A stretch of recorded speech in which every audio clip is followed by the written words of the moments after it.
past on various occasions. Haven't really persisted with it.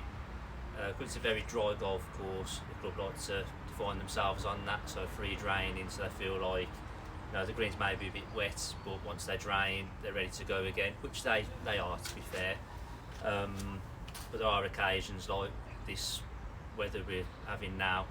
You know, we had -5, -6 last week for a good 3 nights. Didn't even get above 0 for a few days, so the frost really sat in. It's now Wednesday, so we're 3 days in on the thaw, and you know, a few greens you still can't get a screwdriver in. So they're now in that unstable process where you've got to get leaf shear, where the surface is just getting squelchy and soft, but you know, screwdrivers, you know, barely an inch down, and it's just detrimental to the health of them then.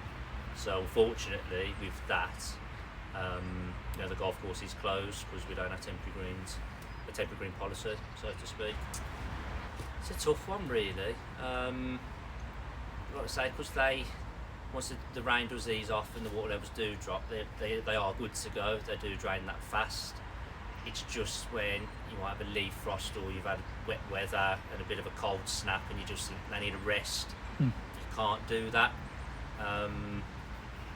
So you know, it does, and then that comes into like the maintenance schedule then really of, you know, you might think of giving them an iron, giving them a day off for the mowing, but you think it's going to stress them out a little bit more, so you just feel like when you have a little window of opportunity, you think, oh, I need to ease off just to give them that extra rest really. Yeah, benefits of it, you know, when they are good to go, they're good to go.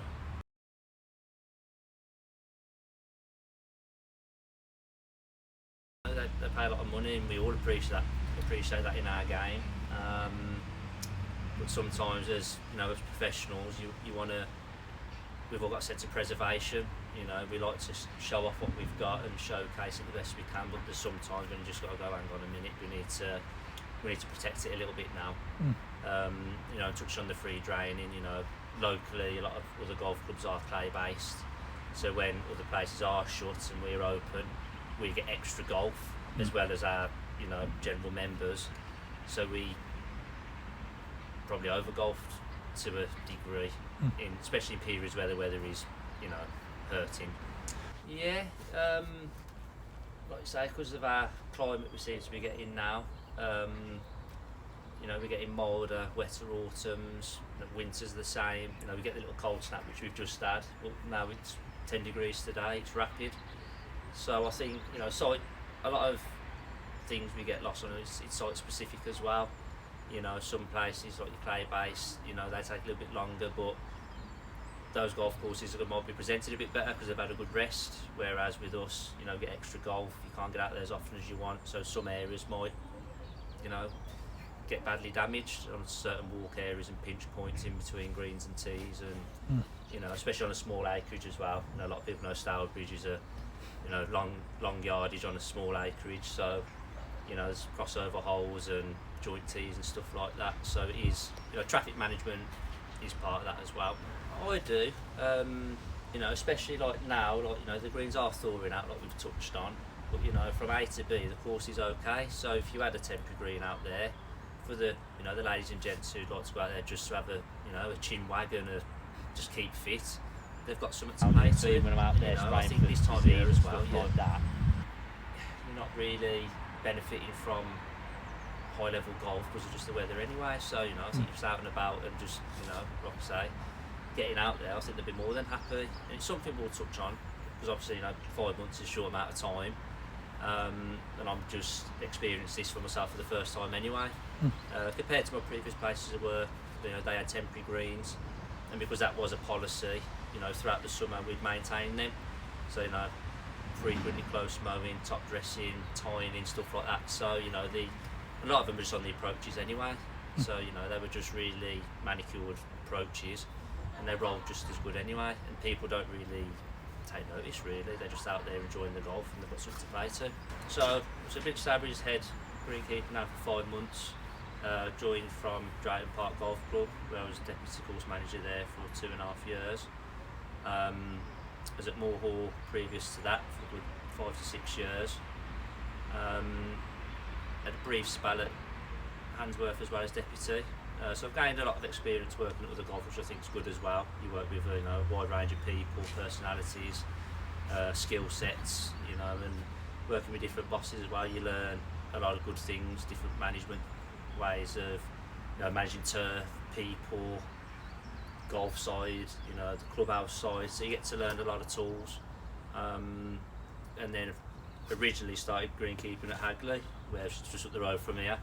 A bit of a rivalry. I'd played golf all my life since I was young. Played county when I was a lot younger. And I also always had a keen eye when I was out on the course, just seeing the mowers out and the lads, working out on the course. Something just took my eye. I got to about 16, 17, left school, and I thought, summer holidays, I'll play a bit of golf and see if they need a hand on the course, which they did.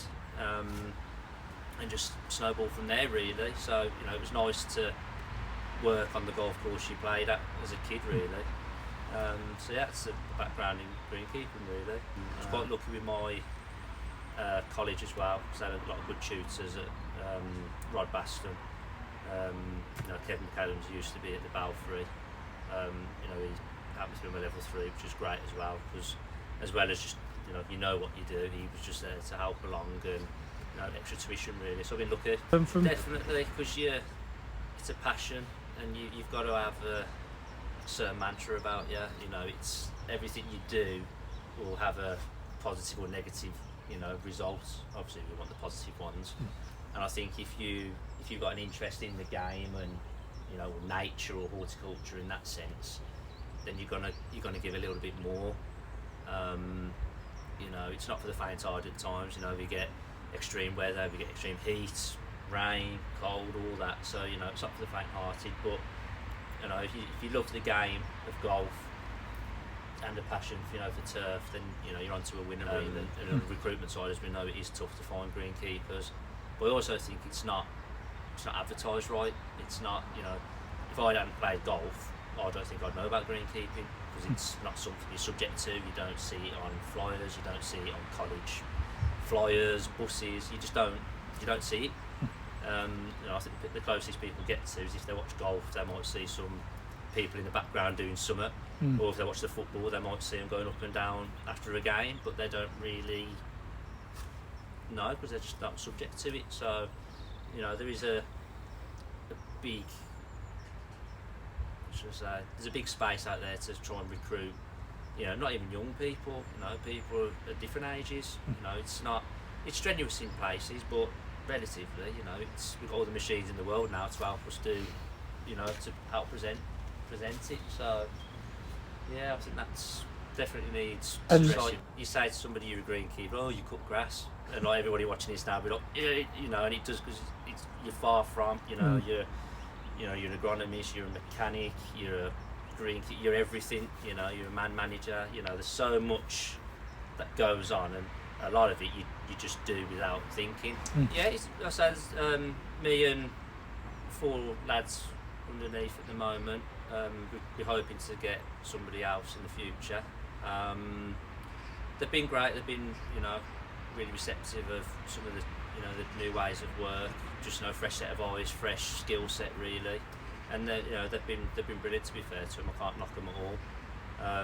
I've never had a change of boss, really, so I can't probably appreciate how they felt with somebody new coming in. They probably thought, what's coming, so to speak. But no, they've been good, to be fair, and they've took on board new ways of doing things, different ways, and different practices, and they've been good. And you can't go too heavy straight away. It's you've got to take your time, and you can't change people overnight. But it's been positive, and I can't fault them, really. It's a calm process, really.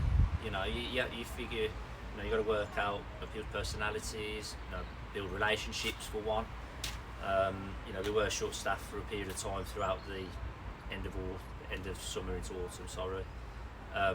When everybody up and down the country was in that disease pressure period where it was just relentless. Being short staffed, where you can't lean on people. You're new to the role, you're new to the site. You're getting to know the site. So you had all this rapid development, really, and you haven't got the manpower there to sort of lean on and back up. But for lads who were there, you know, they stepped up. Yeah, I'd say more so it's the exposure you get as being the boss that you don't see when you obviously, you know, you're down the ladder at other places, and I think you appreciate what course managers do behind the scenes a lot more, with respect obviously. I think the challenges that I felt the most is because of the 5 months isn't a long time to come that fast. But you know, I started at the first week of August. We had like 36-degree temperatures, so it was scorching. You're on a sand-based golf course, and the place was just drying up in front of you. They looked like that, and you're just like, well, okay, that's learning on the day, but day to day really. Couple that with heavy downpours in between, like everybody had, and you know, you get to see how the course reacts and how it drains, how it doesn't in areas. Couple that with the autumn we had. Yeah, so it's been tough, but it's enjoyable, you know, and it's, you know, it makes you stronger in the long run, I suppose. It's just, you know, for next year and years to come, you face the scenario, you think, well, hang on, I've been there before now, and you sort of know how to probably tackle it before it gets to a certain point, so to speak.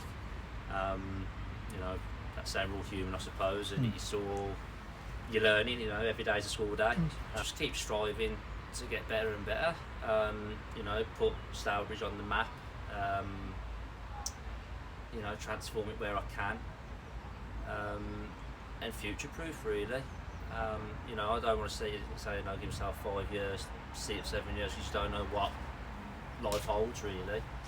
But you know, I'll just make the most of it, and you know, just be proactive, and you know, just showcase what I can do.